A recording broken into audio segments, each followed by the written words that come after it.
across the nation and overseas. His fight to preserve freedom of speech and the basic foundation of democracy and civil society in India for so many years is no mean achievement. When we want to listen to the voice of sanity and sincerity in the din of sheer noise in the mainstream media, we turn to one man, Ravish Kumar. So we listen to you at prime time, Hum Log, Ravish Ki Report, Desh Ki Baat, and now Ravish Kumar Official. Your book, The Free Voice on Democracy, Culture, Nation, has revealed all the hazards and difficulties in trying to be a free thinker in India today. And finally, your very significant resignation and public revelation about the growing influence of the big capitalists on the media. It's a fearsome nexus between the capitalists and an autocratic state. We are privileged to have you with us on this final day as part of Mosaic 2023. You are an inspiration, a beacon of hope for the ethos and values that we at JNU embrace and celebrate.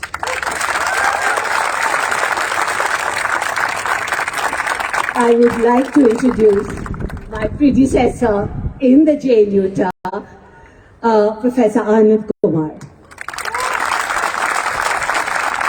an eminent sociologist who retired in 2015 after serving in the faculty for 25 years.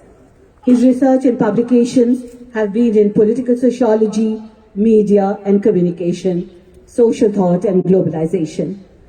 Anandji has a strong interest in the destinies of social and political life inside and outside of the university, as we can see in his engagement with public political initiatives. Thank you, Professor Anand Kumar, for accepting our invitation. Now let me hand over the mic to him, and they both promised to be grilling each other. Rohit will never let me have the last word. Not at all. So there's a portrait that Ankita has drawn of Ravish ji. So she would like to give it to him. Ankita, you can come on the stage.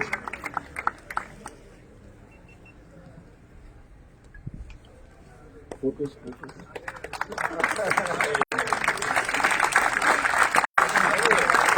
उसको घुमा दीजिए.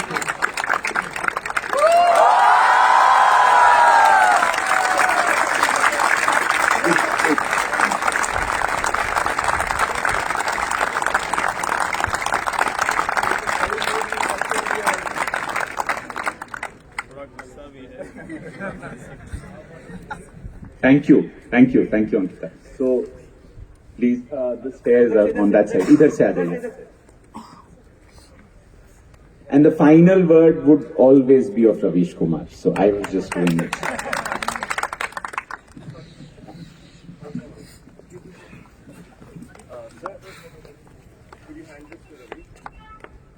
I did this from the last hour. Just hand it.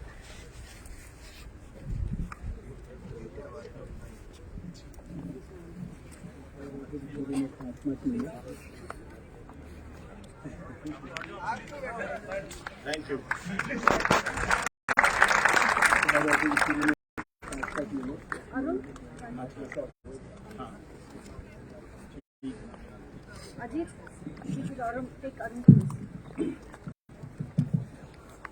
Friends, it's a very rare moment in the biography of all of us. Not only sunlight, we are also facing a deep crisis, a great journey from light to darkness has been inaugurated in last few years. And in this journey towards darkness, we have a lighthouse. And this lighthouse is Ravish Kumar. अंधेरे में जब कोई फंसता है तो उसी को पता है कि अंधेरे में मशाल का होना, रोशनी का होना कितनी राहत देता है। हम लोगों के लिए मीडिया की दुनिया में रवीश कुमार जी का होना पूरे हिंदुस्तान के लोगों के लिए सच के साथ चलने की एक कवायद होती थी। लेकिन हमको ये नहीं मालूम था कि ये टेलीविजन के पर्दे पर आने वाले अंदर से इस हद तक ईमानदार होंगे।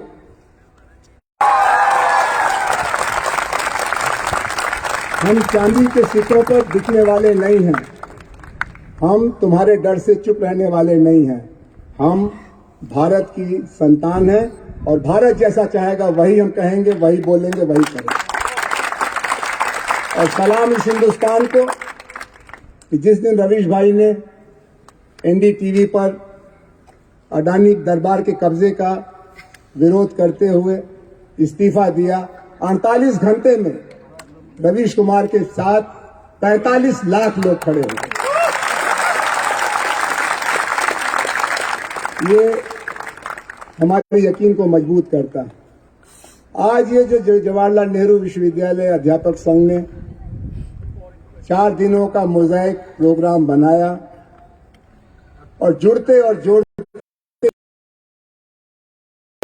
समझाने के लिए तरह तरह के उपाय किए, उनमें रवीश भाई से संवाद एक महत्वपूर्ण मोड़ है। हम इनकी निगाह से हिंदुस्तान को देखते रहे हैं, इनकी जुबान से समझते। लोगों का सबसे बड़ा अरमान है, लेकिन जेएनयू पिछले कुछ वर्षों से 3-4 वर्षों से एक अनाथालय जैसा बन गया था। जिसका मन आया लाठी लेके चला आया, कभी छात्र संघ की अध्यक्षा को पीटा, कभी अध्यापिकाओं को पीटा, कभी अध्यापकों को पीटा, और दिल्ली पुलिस और भारत सरकार मिली रही, गुंडों से जुड़ी रही।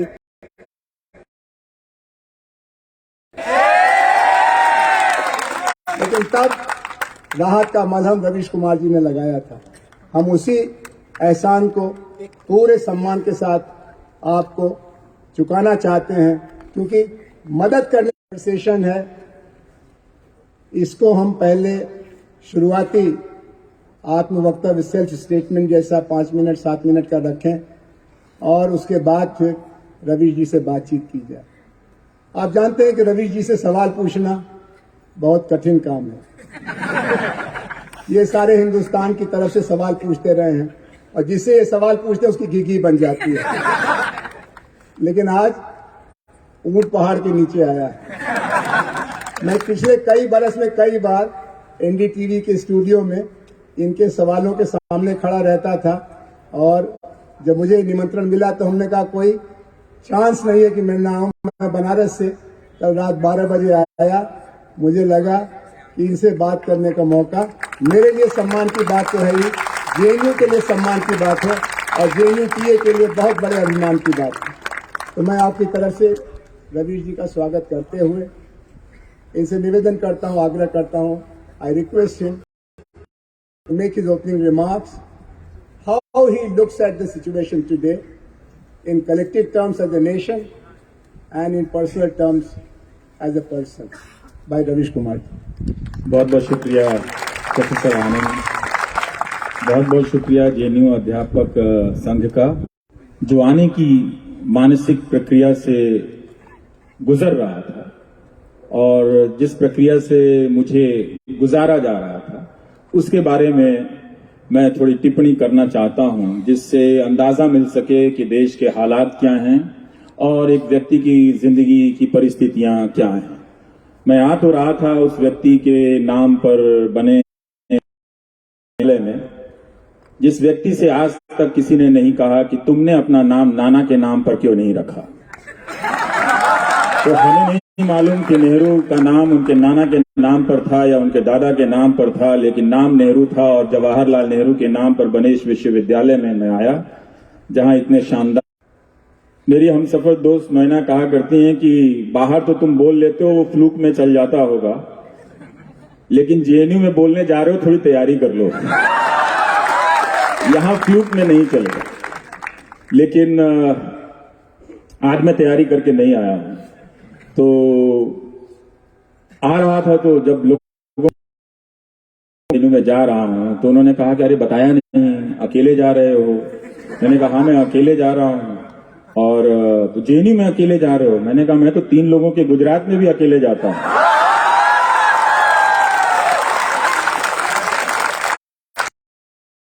तो तीसरे का नाम आप नहीं जानते बनाने के लिए, लेकिन जब आपके सामने सच्चाई की खबरें खड़ी हुई तो आप उसका इस्तेमाल अपने प्रोपेगेंडा के लिए भी नहीं कर पाए। दरअसल झूठ की यही हालत होती है, चलता वो बहुत लंबा है, टिकता भी बहुत लंबा है, लेकिन जिस दिन भरभराता है उस बदल। तो ये एक जेएनयू को लेकर, यहां आने को लेकर जिस तरह से लोगों के मन में, जो मेरे शुभचिंतक हैं, दोस्त हैं, उनके जहन में जब ये बात आने लगी कि वहां क्यों जा रहे हो, वहां किसी के साथ जाना चाहिए था, अकेले क्यों जा रहे हो, तो मैंने कहा कि भाई ठीक है, इस देश में धर्म की राजनीति हो रही है, लेकिन इसी धर्म ने हमें यह भी सिखाया कि किसी पर भी पीठ पीछे वार नहीं करते हैं और किसी अकेले पर हाथ नहीं लगाते हैं। तो कोई भी इतना धर्म विरोधी नहीं होगा कि मुझे अकेले पर हाथ डाल देगा। तो मैं अकेला ही आया हूं। तो ये एक हालात हैं सर।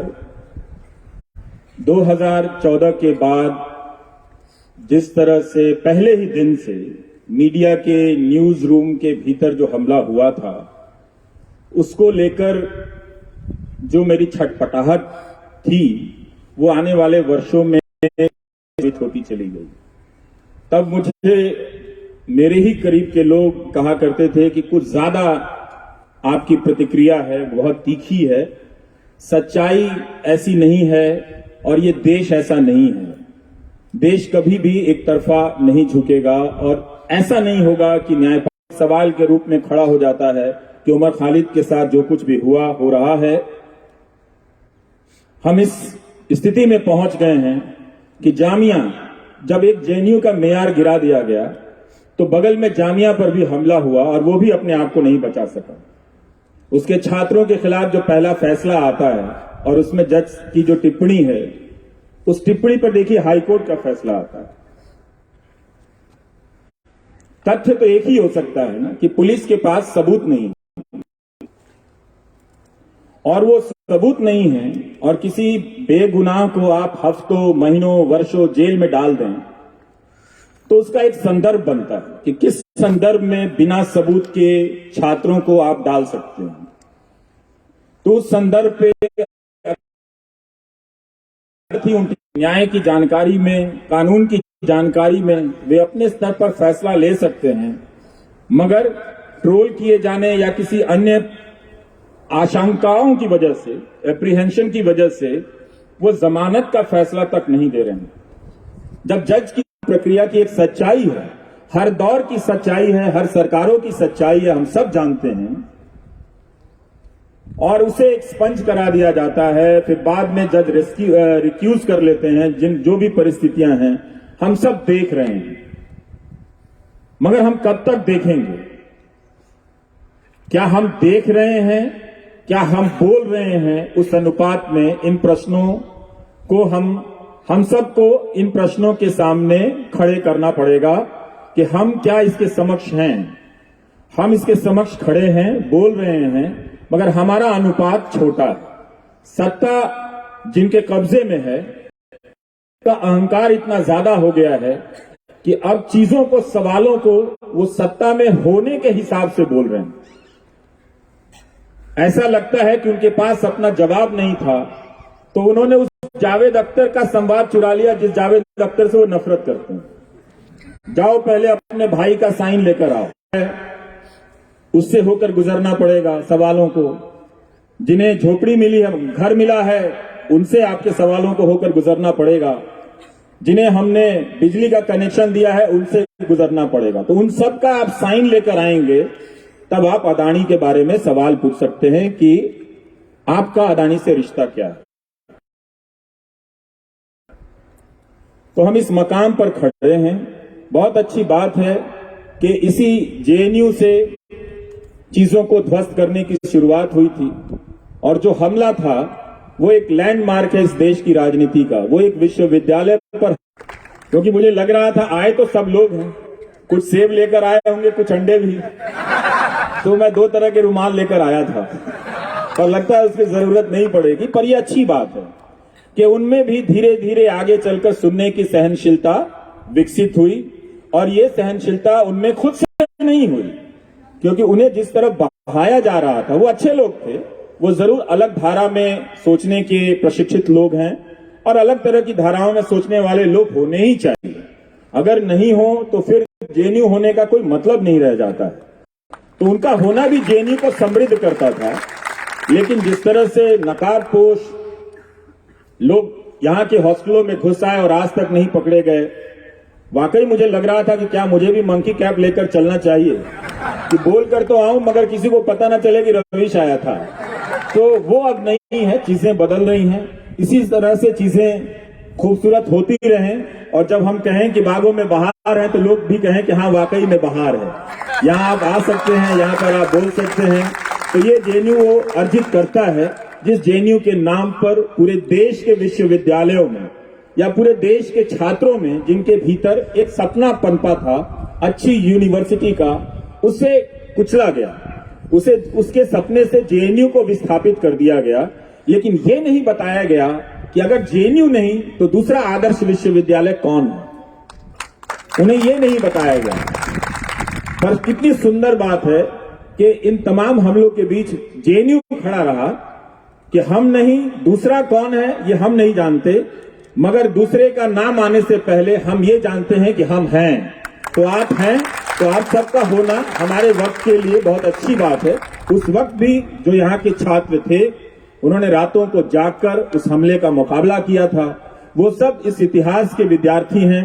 वो सब गुमनाम होते हुए भी इस इतिहास में दर्ज किए जाएंगे। तमाम किताबों के बदल दिए जाने के बाद भी, तमाम बागों को उजाड़ दिए जाने के बाद भी, जब भी नए बाग लगाए जाएंगे उनके कुछ पेड़ उगाएंगे, और उन पेड़ों पर और उन पौधों पर उस तरह के फूल निकल आएंगे जो ऐसे हमलों के वक्त लोकतांत्रिक चरित्र का निर्वहन करेंगे और आकर सवाल करेंगे, गलत को गलत कह देंगे, और डंडा उठाकर गलत को सही कहने वालों को अपने तरीके से शर्मिंदा कर देंगे। तो ज्यादा मैं बोलना चाहूंगा, बोलता ही रहूंगा, वो अच्छी बात नहीं है। तो मैं प्रोफेसर आनंद को ये माइक सौंपता हूं कि वो सवाल करें। आप लोग भी सवाल करें, मुश्किल सवाल करें। जिन सवालों के जवाब मुझे नहीं देने होंगे, मैं कह दूंगा कि 9 करोड़ सिलेंडर जिन्हें मिले हैं उनसे पूछ कर आइए, 11 करोड़ जिन्हें पानी का कनेक्शन मिला है उनसे पूछ कर आइए।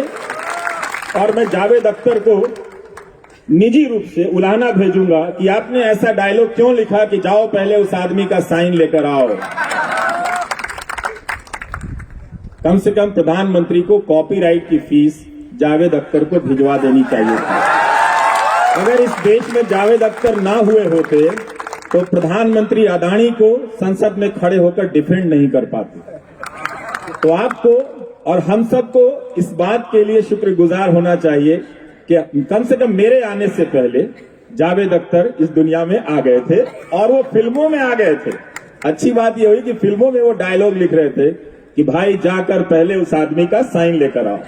तो मुश्किल सवालों के जवाब के लिए मैं आपको ये काम दे दूंगा कि आप साइन लेकर आएं और लाते रहें, तब तक मैं अपने घर चला जाऊंगा। Thank you. साथियों, रवीश जी ने जो हमको सच बताया है, उससे ये साफ समझ में आ गया है कि हिंदुस्तान इस समय 3 खेमे में बंट गया है।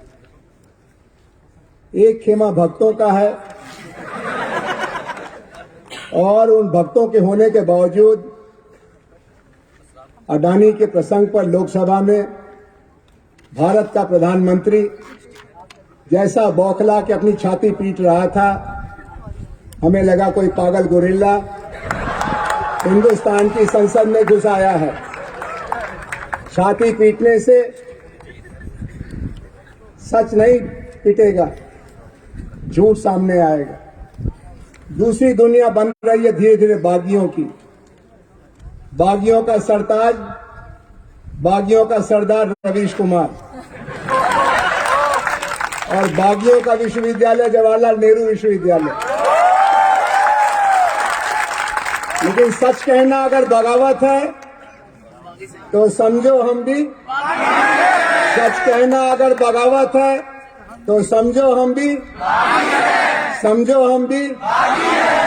अब ये बागी लोग बढ़ रहे हैं। बिहार में बढ़ गए, सरकार पलट गई, वो इधर आ गए। पंजाब में अकाली दल ने कहा बहुत हो गया, हमारी तुम्हारी नहीं निभेगी। शिवसेना ने महाराष्ट्र में कहा बदलाव का माहौल बन रहा है। लेकिन एक तीसरा हिस्सा है जो दाएं बाएं देख के चलना चाहता है।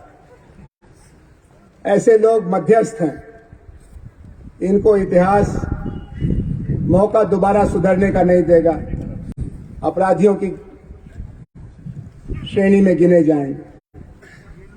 लेकिन ऐसा ही कभी आज से कई सौ साल पहले हुआ था और एक उस समय के समझदार ने, भाई रवीश जी के पुरखे ने 2 लाइनें लिखी। सुखिया सब संसार है, खाए और सोए। सुखिया सब संसार है, खाए और सोए। दुखिया दास कबीर है, जागे और रोए। दुखिया दास कबीर है, जागे और रोए। हम सब जो यहाँ बैठे हैं वो कबीर की उस विरासत के जिम्मेदार हैं और जो हालात है उसमें ये दिखाई पड़ रहा है कि ये गलत कहा गया कि लोकतंत्र 4 खंभों पर बनी इमारत है। लेजिस्लेचर, एग्जीक्यूटिव, जुडिशियरी और मीडिया, इन 4 खंभों के अलावा 3 खंभे और भी हैं जो दिखाई नहीं पड़ते हैं और उन 3 खंभों में से कई खंभे कमजोर हो गए। वो 3 खंभे हैं नागरिक समाज, राजनीतिक दल, सभी राजनीतिक दल और ज्ञान केंद्र यानी विश्वविद्यालय। रवीश कुमार जी, जैसे आपने मीडिया के खंभे पर हुए हमले का मुकाबला करते हुए देश को एक नई शब्दावली दी और कहा मीडिया 2 तरह का है, एक गोदी मीडिया है और दूसरा जन संचार के माध्यम है, वैसे ही जवाहरलाल नेहरू विश्वविद्यालय ने बताया 2 तरह के विश्वविद्यालय हैं। एक जहां राग दरबारी बज रहा है, जी हां जी हां जी हां, और दूसरी जगह सवाल पूछे जा रहे हैं कि ये क्यों हो रहा है और इसका इलाज क्या है। जवाहरलाल नेहरू विश्वविद्यालय उस 7वें खंभे में सवाल पूछने वाली जगह है और आपने निमंत्रण दिया है हमको कि सवाल पूछो। तो पहला सवाल तो यही बनता है कि क्या कारण हुआ कि आपने हिंदुस्तान के सबसे महत्वपूर्ण चैनल को कई दर्जन एपिसोड भारत की शिक्षा व्यवस्था के खोखलेपन के बारे में जागृत करने के लिए, जागने के लिए बनाया। ये शिक्षा की आपके हिसाब से क्या तस्वीर है और इस तस्वीर को बेहतर बनाने के लिए आपकी निगाह में क्या करना चाहिए? भाई रवीश कुमार। शुक्रिया। हम सब, इस देश का एक दुर्भाग्य है कि ज्यादातर लोगों को आप कई पीढ़ी के लोगों से पूछें कि आपकी नजर में अच्छी यूनिवर्सिटी क्या है, तो उनके पास कोई जवाब नहीं है, उनके पास कोई उदाहरण नहीं है। कई पीढ़ी, आज की पीढ़ी से भी, हमसे पहले की पीढ़ी से भी, उनसे पहले की पीढ़ी से, तो वो 2-3 जवाबों के बाद खत्म हो जाता है कि अगर आप IIT नहीं गए हैं, अगर आप JNU नहीं गए हैं। लेकिन देश में और भी कई सैकड़ों विश्वविद्यालय हैं। तो मुझे बार बार, जब 2014 के बाद नौजवान बहुत हमलावर हो गए, कहीं भी दौड़ पड़ते थे, दौड़ाने लग जाते थे, तो मुझे लगता था कि यही इन लड़कों में ये दुर्गुण कहां से आ गया। मतलब ठीक है, हर समय के नेता जनता को अलग तरीके से बांधने, हाँकने की कोशिश करते हैं, पर ये तो एक नेता के लिए पूरी जनता मुझे ही दौड़ाए जा रही है।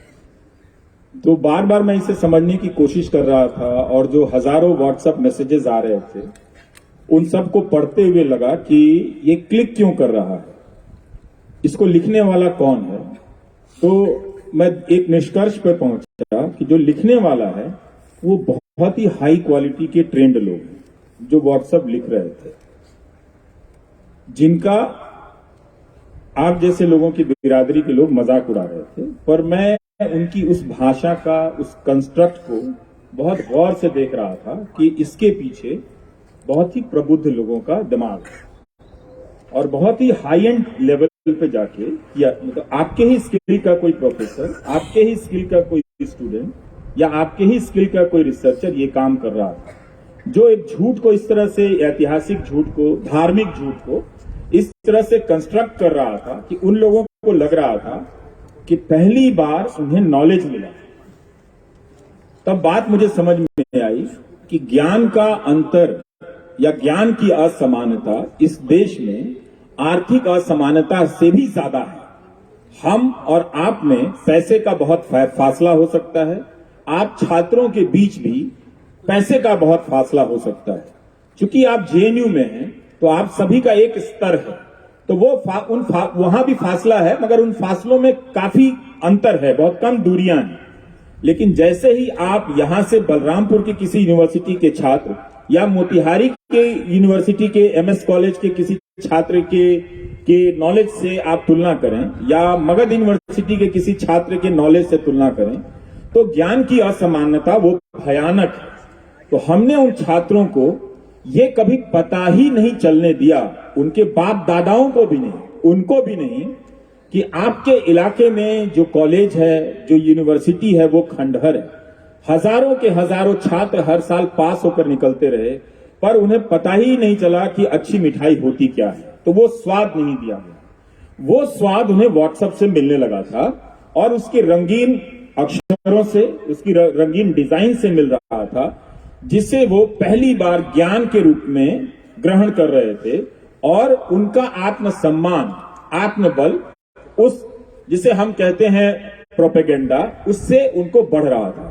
तो वो एक नॉलेज के रूप में रिसीव कर रहे थे, ग्रहण कर रहे थे, जिस तरह से आप अपने क्लास में अपने प्रोफेसर की बातों को नॉलेज के रूप में रिसीव करते हैं। और ये वही हुआ जिससे वो आक्रामक होते चले गए। जिस तरह से आप अपनी समझ को, आप अपने नॉलेज को प्रोटेक्ट करते हैं, गार्ड करते हैं, और आप अपने इथोस को गार्ड करते हैं, जिसके खिलाफ खड़े हो जाते हैं कि ये एक हमला है, उस तरह से उन नौजवानों को लगा कि ये हमारे इथोस पर कोई हमला कर रहा है। राजनीतिक रूप से वो आसान हो गया व्हाट्सएप के प्रसार के बाद कि वो इसके रक्षक बनकर किसी एक या दो व्यक्तियों को ट्रोल करें, पकड़ें। उसमें पैसे भी लगाए गए, पैसा भी खर्च किया गया। बहुत सारे लोकल स्तर पर गांधी के हत्यारों का महिमा मंडन हुआ। वो बिल्कुल जो उसकी लिखावट है, जो उसकी पेशगी है उस पूरे महिमा मंडन की, वो बहुत ही शानदार लेखों की तरह है। वो एक अजीब अजीब तरह के संदर्भों के साथ है, उनका कोई मुकाबला नहीं कर रहा था। तो मुझे लगा कि ये बताना बहुत जरूरी है कि आपको जिंदगी में कुछ मिला हो या ना मिला हो, मिलेगा या ना मिलेगा, लेकिन ये बात तय है कि आपको यूनिवर्सिटी नहीं मिली है। और जब देखने लगा तो पता चला कि कोई 3 साल से फंसा है, कोई 5 साल से फंसा है। किसी क्लास में, एक जिले के कॉलेज में करीब करीब 5000 छात्र छात्राएं हिस्ट्री में एडमिशन उन्होंने लिया है, लेकिन कोई टीचर नहीं है पढ़ाने के लिए। तो 5000 छात्र इतिहास के विद्यार्थी होकर भी इतिहास के एक शिक्षक के बगैर गुजर रहे हैं। वैसे जेएनयू में भी शिक्षक नहीं होंगे इतिहास डिपार्टमेंट में, पूरे तो नहीं होंगे, कुछ खाली होंगे। जब यहां ये हाल है तो उस ज्ञान की असमानता पर किसी का ध्यान नहीं था। और जब मैं जीएन देवी को पढ़ रहा था तो उसमें एक बात मेरे दिमाग में खटक गई। उनका यह कहना था कि भारत के विश्वविद्यालयों ने बहुत ज्यादा प्रगतिशीलता वैज्ञानिक सोच में या अन्वेषण में, इनोवेशन में इसलिए नहीं दिखाई कि क्लास के भीतर एक ही तरह का क्लास पहुंचने लगा।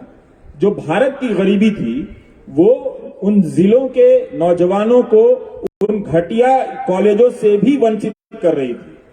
वो इतने गरीब हो गए कि वो रजिस्ट्रेशन कराने की औपचारिकता पूरी करने के लायक भी नहीं थे, तो वहां से बाहर हो गए और माइग्रेशन में चले गए। तो एक तरह से ये वर्ग कौन था?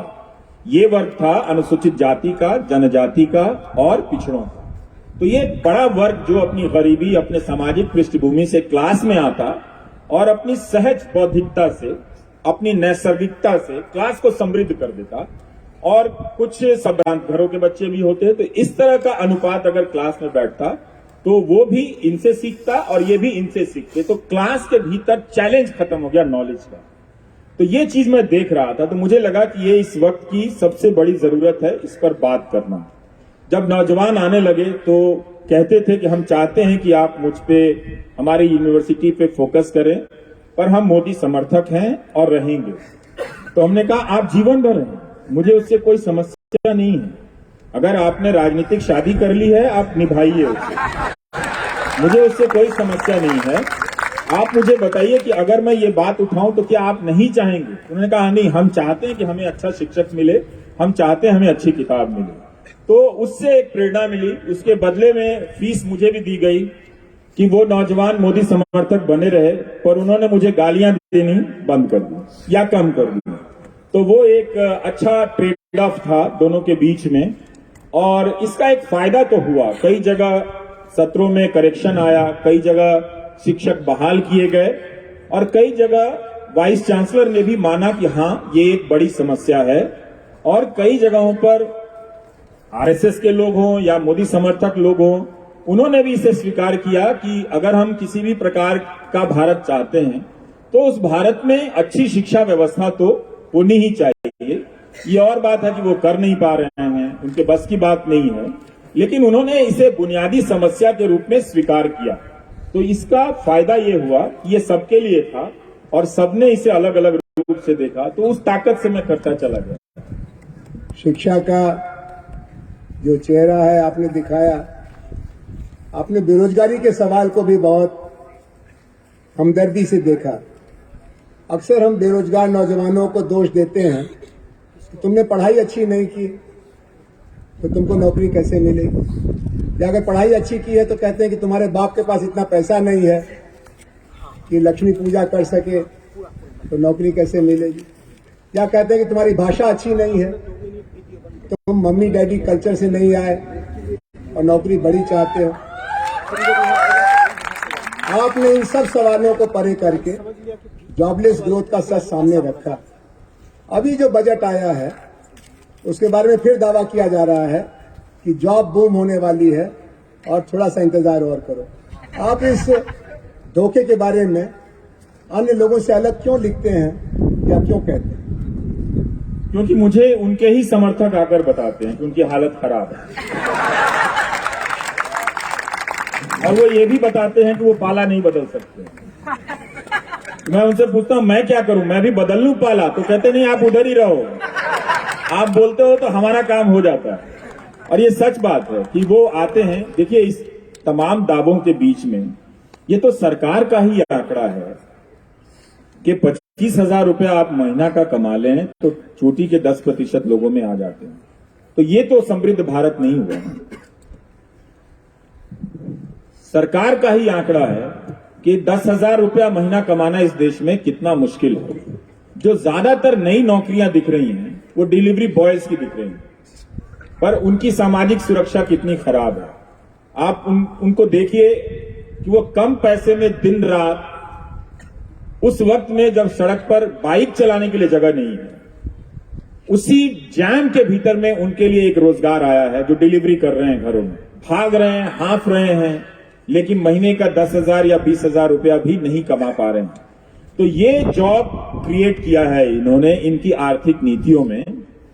ये इन्होंने, अगर इनकी जगह कांग्रेस होती तो हम दावे के साथ नहीं कह सकते कि इससे अलग आर्थिक सृजन होता, इकोनॉमिक क्रिएटिविटी होती, क्योंकि एक ही आर्थिक नीतियों के खानदान से दोनों आते हैं। अब दावा किया जा रहा है कि वहां सोच बदल रही है कांग्रेस में और वो इन चीजों की आलोचना कर रहे हैं, पर अभी भी साफ साफ देखना बाकी है कि इन आर्थिक नीतियों का विकल्प वो क्या पेश करते हैं। करना पड़ेगा उनको लिखित दस्तावेज के रूप में, लेकिन दोनों पार्टियों ने रिटन तरीके से अपने इकोनॉमिक एजेंडे को साफ साफ नहीं किया। उसमें दावे हैं, कभी वो 2047 पे चले जाते हैं, कभी वो 21वीं सदी के खत्म हो जाने के डेडलाइन पर चले जाते हैं। हर साल वो डेडलाइन बढ़ाते हैं, हर साल उनकी ट्रिलियन इकोनॉमी के दावे बढ़ते चले जाते हैं, और हर साल वो जो उनके पास दिखाने के लिए कुछ होता नहीं, तरक्की के नाम पे तो यही दिखाते हैं कि $1 बिलियन का निवेश आया,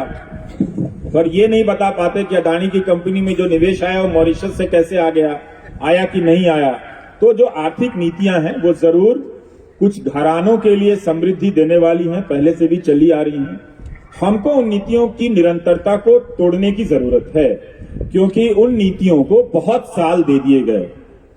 हर दौर की सरकार में, कांग्रेस की सरकार में भी और बीजेपी की भी सरकार में करीब करीब 20-20 साल दे दिए गए।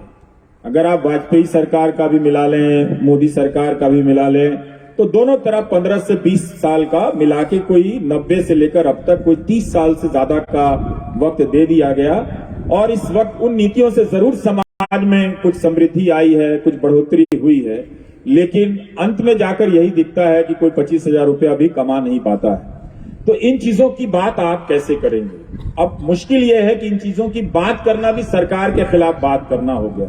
कोई भी बात आप करें तो उसकी डिजाइन ऐसे की जाती है कि आप सरकार के खिलाफ बात कर रहे हैं, लेकिन ये तो जनता के हक की बात है कि आखिर कब तक लोग 10,000 या 15,000 की नौकरी करने के योग्य होंगे। 2021 या 22 में तो ये डेटा है कि 12,000 से ज्यादा बिजनेसमैन सुसाइड किया। अदानी राष्ट्रवाद, एक नया राष्ट्रवाद आया, अदानी नेशनलिज्म। हमसे पहले कहा गया कि आपको इंडिया को डिफेंड करना है, तो चलो भाई इंडिया को डिफेंड करते हैं, चाहे किसी भी वजह से करते हैं। अब कहा जा रहा है कि इंडिया को डिफेंड करना है तो पहले अदानी को डिफेंड करना पड़ेगा। तो वो सारे न्यूज चैनल कह रहे हैं कि भारत पर हमला हो गया, पर वो सारे न्यूज चैनल तब तो नहीं कह रहे थे कि 12,000 इसी देश के बिजनेसमैन जब अलग अलग कारणों से बिजनेस डूबने के कारण सुसाइड कर रहे थे। ऐसा तो नहीं हो सकता कि वो सुसाइड करने वाले सारे कांग्रेस के वोटर होंगे या सारे कोई लेफ्ट के वोटर होंगे। उनके भी वोटर होंगे, उनके भी समर्थक रहे होंगे, पर ये कैसी राजनीति है कि उनकी पार्टी के व्यापार मंडल भी, व्यापार मोर्चा भी अपने कारोबारियों की आत्महत्या पर बोल नहीं पाया। आप सोचिए, आप तो फिर भी बोल रहे हैं, लेकिन उनके समर्थक होने की कीमत कितनी बड़ी है कि उनकी बिरादरी के लोग सुसाइड कर रहे हैं। और कोई भी इस देश में बिजनेसमैन या बिजनेस का कोई भी संगठन ये बात कहने की हिम्मत नहीं रखता है कि इतने सारे व्यापारी, अगर आपकी नीतियां हैं 20 लाख करोड़ के लोन का ऐलान किया गया था कोरोना के समय, वो लोन किसको गया, कहां गया, कैसे बटा कि ये 12,000 लोगों को सुसाइड करनी पड़ी। तो आप अपनी बिरादरी के, अपने संगठन के सदस्यों के प्रति भी ईमानदार नहीं हो पाते हैं, उनके मरने पर भी आवाज नहीं उठा पाते हैं। तो ऐसा लोकतंत्र तो क्यों चाहिए? और इस लोकतंत्र का क्या करना है फिर? ये तो ये लोकतंत्र नहीं है ना कि आप उनके सपोर्टर हैं, उनके लिए चंदा जुटाते हैं, मगर आपका साथी उसको लोन नहीं मिला और वो सुसाइड करता, आप बोल नहीं पाते हैं, और फिर आपको अदानी के लिए झंडा लेकर निकलना पड़ता है, जो अदानी और जिनका जो साम्राज्य है एक दिन आपके ही बिजनेस को निगलने वाला है। इसका मतलब है कि इस देश में जो सबसे ज्यादा जरूरी है लोगों को बताना कि नेशनलिज्म है क्या, और जो भी नेशनलिज्म का रूप होगा, कम से कम किसी भी नेशनलिज्म की परिभाषा में ये फिट नहीं बैठता है कि आप गौतम अदानी को डिफेंड करने जाए। किसी भी नेशनलिज्म की परिभाषा में नहीं फिट बैठता है। आप नेशनलिज्म की परिभाषा से, उससे प्रेरित होकर उद्योग धंधे स्थापित कर सकते हैं। इतिहास में लोगों ने किया है, नए नए ब्रांड बनाए हैं, और वो सारे ब्रांड देश और देश के राष्ट्रवाद की पहचान भी बने हैं। लेकिन गौतम अदानी कहीं से भी इस देश की पहचान नहीं है। एक छोटी सी रिपोर्ट से आप देखिए उनका साम्राज्य ढह गया, एक छोटी सी रिपोर्ट से ना। वरना तो भारत में अगर कोई पत्रकार लिख दे तो मानहानि कर देते थे। मैं तो सोच रहा था कि अदानी मानहानि एंटरप्राइजेस कंपनी का नाम बनाएंगे ही। अब अगर इन्हें अगर मानहानि करनी होगी तो एक कंपनी बनानी होगी, एक सीईओ मानहानि, सीईओ डिफेमेशन रखना होगा, जो तमाम तरह के पत्रकारों को मानहानि के दायरे में लाता रहेगा, केस करता रहेगा। तो हम सबको इन सब आर्थिक असमानताओं को और ज्ञान की असमानता को मुझे लगता है कि सबसे ऊपर रखने की जरूरत है। उसके बाद आर्थिक असमानता है और उसके साथ साथ सामाजिक असमानता भी है। वो उस आर्थिक असमानता के दायरे में है लेकिन ज्ञान की असमानता के मारे तो हमारे वही लोग ज्यादा हैं जो सामाजिक असमानता का दंश झेल रहे हैं। तो इन तीनों असमानताओं की पहचान करें और कोई रास्ता निकालें। आपने बहुत बड़ी भूल को सामने रखा है कि हमने आज़ादी के बाद जो सबसे आखिरी कतारों में थे उनकी ज्ञान शक्ति का विस्तार करने की उपेक्षा की और शिक्षा को हमने धीरे धीरे कुछ सीमित तबकों की ताकत का आधार बना दिया। अभी आपने राष्ट्र की कल्पना की बात की, कई सवाल आए हैं कि आपके हिसाब से सेकुलर मुल्क क्या है। इसमें एक सवाल जो सबसे दूरी से आया है वो ये कि sir, do you think new secularism is equal to anti Hindu? Why if Hindu majority nation which has always given space to all religions raises its voice against Gujarat train Kashmir is equal to Islamophobia। तो आपकी निगाह में एक secular मुल्क के क्या मायने हैं और उसमें विभिन्न धर्मों, विशेष तौर पर हिंदू धर्म के अनुयायियों के बारे में जब कभी कोई खराब बातें होती हैं तो उसके बारे में क्या दृष्टिकोण रखना चाहिए? असल में आप लोगों ने जो काम किया है वो ये कि रवीश कुमार जी की अगली किताब के लिए अलग अलग चैप्टर के लिए सवाल दे दिए। ये 100 सवाल करीब आ गए हैं। उनमें से कुछ सवाल आर्थिक हैं जो अभी जिक्र हुआ, कुछ शिक्षा से जुड़े थे, कुछ राजनीतिक हैं जो अभी हमने उनके सामने रखा, कुछ मीडिया के बारे में भी हैं और कुछ निहायत व्यक्तिगत भी हैं। तो अगले समय में, क्योंकि हम चाहेंगे कि रवीश जी बिना हमारे बीच की टिप्पणी के बोले, तो एक टुकड़ा ये अभी भारत की राजनीति और राष्ट्र निर्माण की रणनीति के बारे में, इसके बाद मीडिया कल्चर के बारे में और इसके बाद इनकी पर्सनल जो ट्रेजेक्ट्री बन रही है उसमें इनको साहस कहाँ से मिल रहा है, उसमें ये तन के खड़े क्यों हैं, ये झुक के चल क्यों नहीं रहे हैं, ये रेंग क्यों नहीं रहे हैं, ये उनका चप्पल अपने सिर पर लेके घूम क्यों नहीं रहे हैं, ये सवाल हम इससे उठाएंगे। तो हमने आपसे पूछा कि बहुत सारे सवाल आए हैं इस सवाल के बारे में कि सेकुलर मुल्क कैसा होना चाहिए और भारत में जो धार्मिक विविधता है उसमें क्या सेकुलरिज्म और बीइंग एंटी हिंदू एक दूसरे के करीब आ गया है।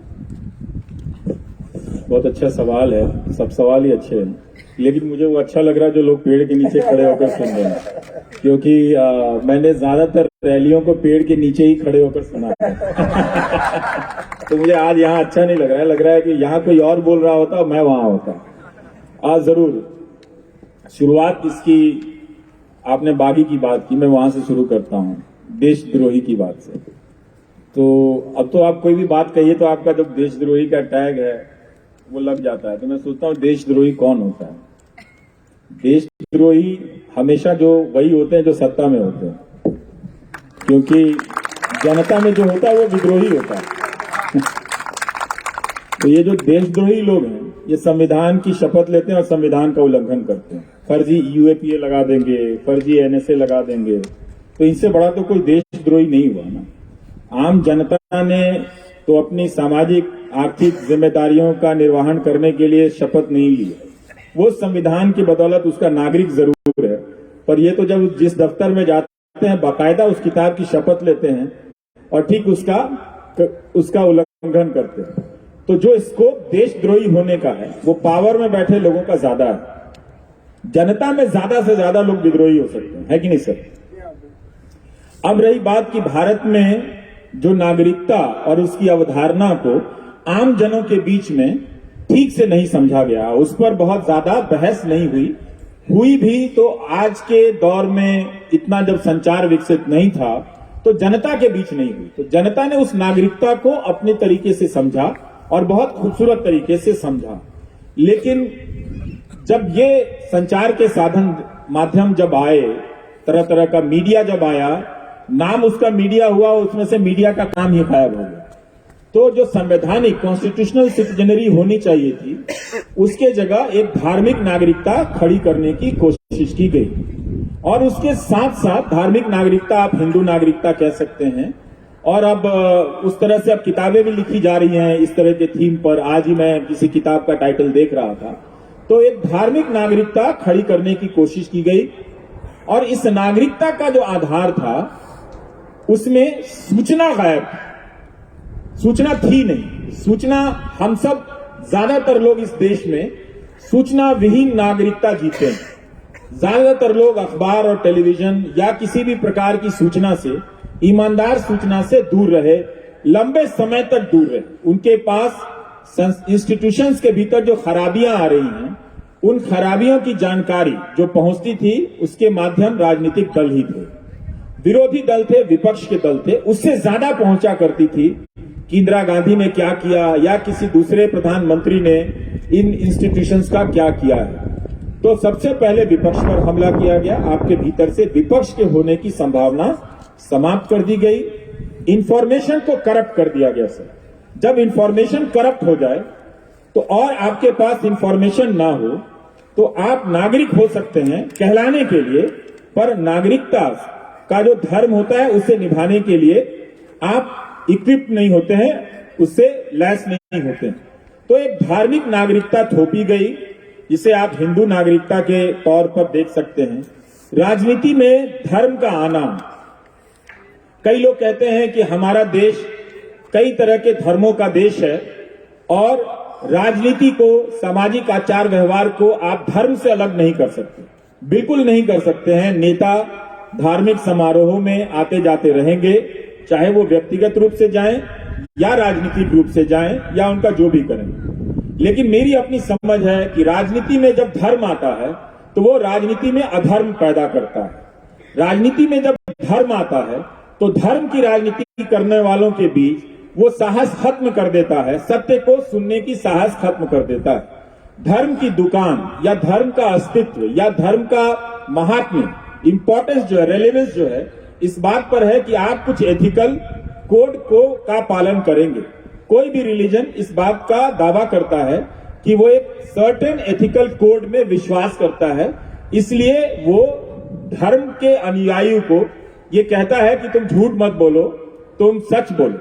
लेकिन यहां तो लोग गीता पर हाथ रखकर ही झूठ बोल रहे होते हैं और उस ऊपर से गीता जयंती भी मना रहे होते हैं।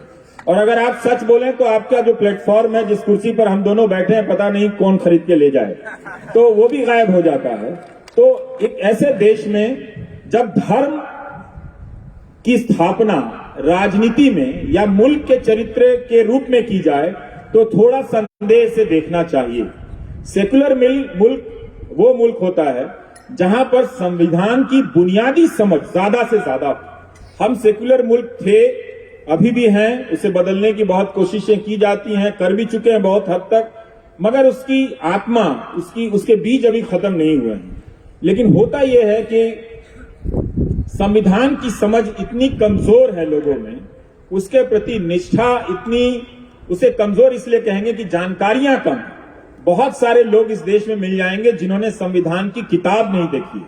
वो तो भला हो बहुजन मूवमेंट का कि बीएसपी की रैलियों से लेकर अंबेडकर जयंती की रैलियों में संविधान की कॉपी बिका करती है। आप और भी कोई, और ये मुझे लगता है मैं दुनिया के हर देश में नहीं गया हूं, पर मेरा अपना मानना है, हो सकता है कि गलत भी हूं, मेरा अपना मानना है कि भारत ही एक अजूबा देश है जहां पर किसी भी वजह से, डॉक्टर अंबेडकर की वजह से ही संविधान की कॉपी किसी की जयंती के नाम पर हो रहे मेले में बेची जाती है। लोग संविधान को गीत के रूप में गाते हैं और उनके गीतों में जो भीम गीत है, जो अंबेडकर के गीत हैं, जो मराठी में ज्यादा लोकप्रिय हैं और भी दूसरी भाषाओं में होंगे ही, उसमें संविधान का जो थीम है वो ज्यादा है। तो उस देश में भी अगर ये ना होता तो बहुत सारे लोग संविधान की किताब या कॉपी का दर्शन तक नहीं किए होते। अगर कांशीराम की राजनीति ना आई होती तो लोगों ने अंबेडकर की प्रतिमा तो देखी, पर यह नहीं देखा कि उस प्रतिमा में एक किताब भी है। उस किताब के बगैर बहुत कम अंबेडकर की मूर्तियां लगाई गई हैं। अगर एक हाथ उनका उठा हुआ है, एक उंगली सामने की तरफ है, तो एक हाथ में वो संविधान की किताब भी है। तो कॉन्स्टिट्यूशन को जनता के बीच ले जाने का काम अभी भी पूरा नहीं हुआ। बहुजन मूवमेंट ने हमें ये राजनीतिक विरासत में सौंपने का काम किया है, या उसे आप अंबेडकर मूवमेंट कहें जिसने महाराष्ट्र में ये काम किया है, तो संविधान जनता तक पहुंचा नहीं। तो नागरिकता या देश, इसकी समझ आप जरूर धर्म, उसकी संस्कृतियों, क्योंकि ये सब उसकी शिराएं हैं, इसके बगैर तो शरीर बनता नहीं है, मगर आत्मा तो संविधान है। और जो सेक्युलर देश है उसका मतलब यह है कि वो कॉन्स्टिट्यूशनल देश हो।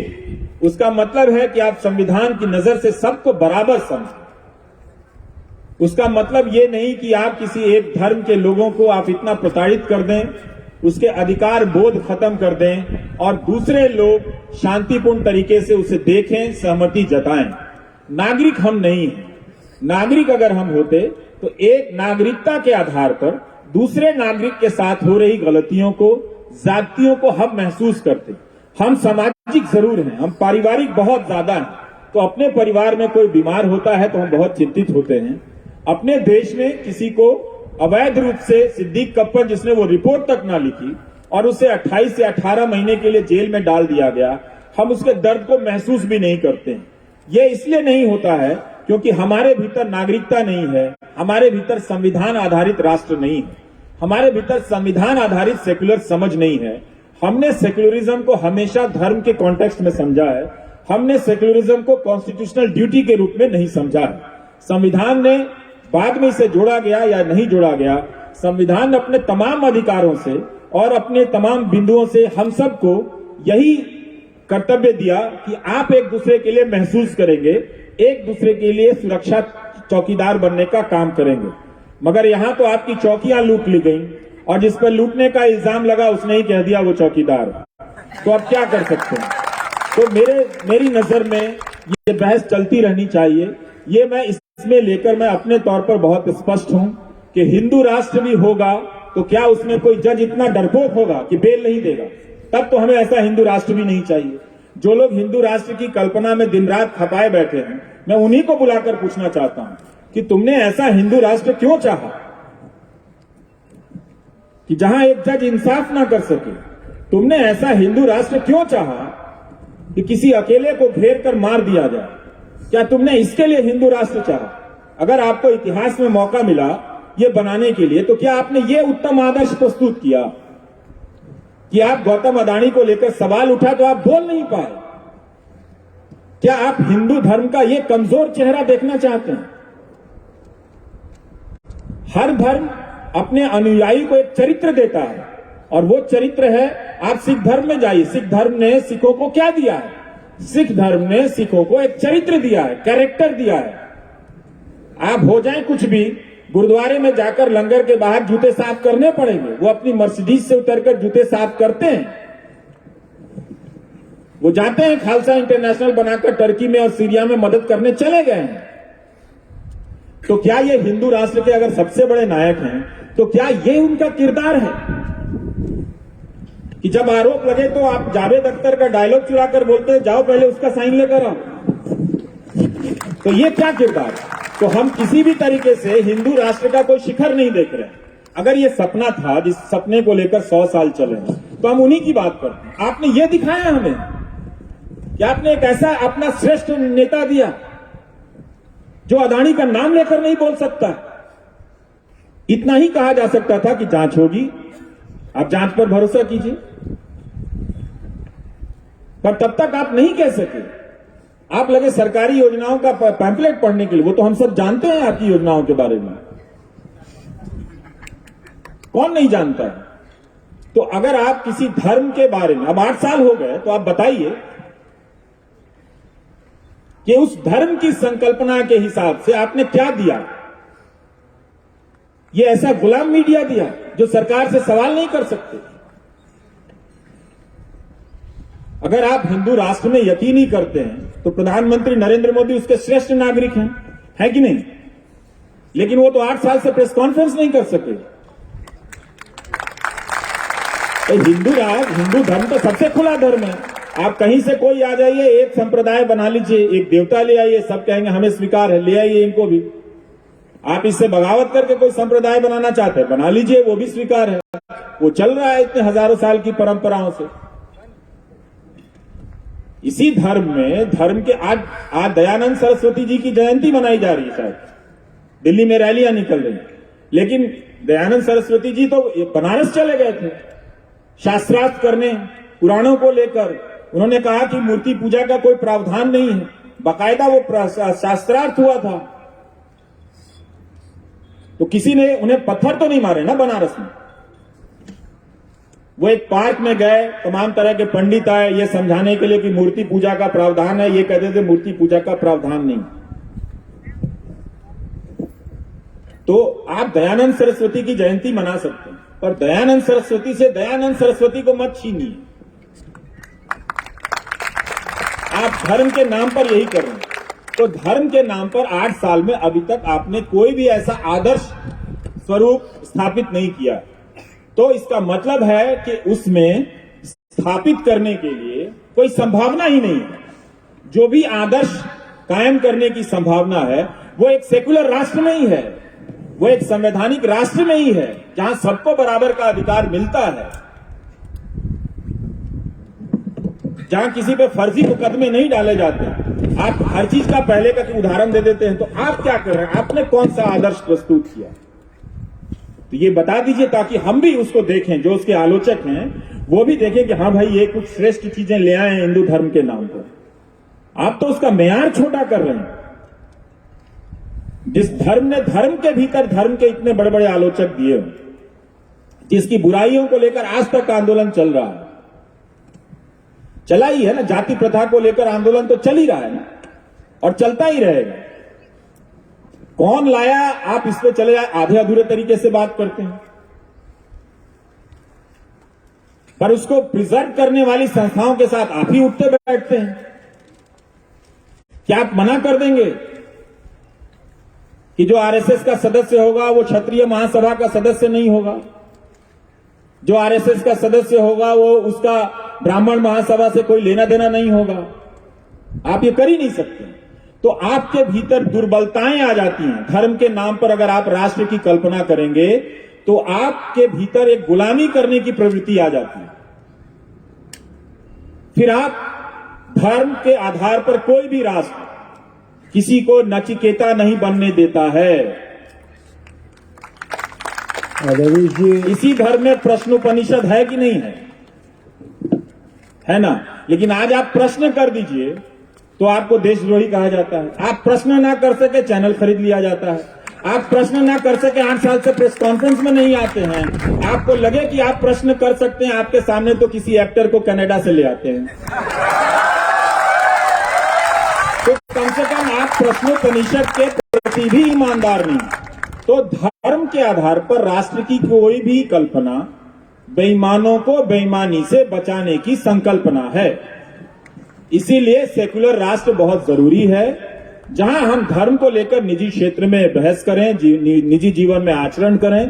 धर्म ने इस देश को बहुत सारी चीजें दी हैं, नैतिक बल दिया है, नैतिक मान्यताएं दी हैं, बुराइयां भी दी हैं, पर मिला है। उसके संबल से बहुत लोग जीवन जीते हैं और ताकत पाते हैं, अपने बुरे वक्त को काटते हैं। तो अच्छी बात है, उनके जीवन का ये संबल है। मगर नागरिक जीवन का संबल संविधान की किताब हो तो इससे बेहतर कुछ नहीं हो सकता। बहुत आपने स्पष्टता से धर्म आधारित समाज कैसा बनेगा, धर्म आधारित राजनीति कैसी होगी, और जो अभी की दुर्दशा है उसमें धर्म की आड़ लेकर के अनैतिकता को, अपराध को, झूठ को बढ़ावा दिया जा रहा है। एक तरह से प्रश्न मुक्त भारत बनाने की बात हो रही है, और सवाल तो वहीं नहीं पूछे जाते जहां तानाशाही होती है। तो तानाशाही और मौजूदा नई पीढ़ी में बिल्कुल उल्टा रिश्ता है।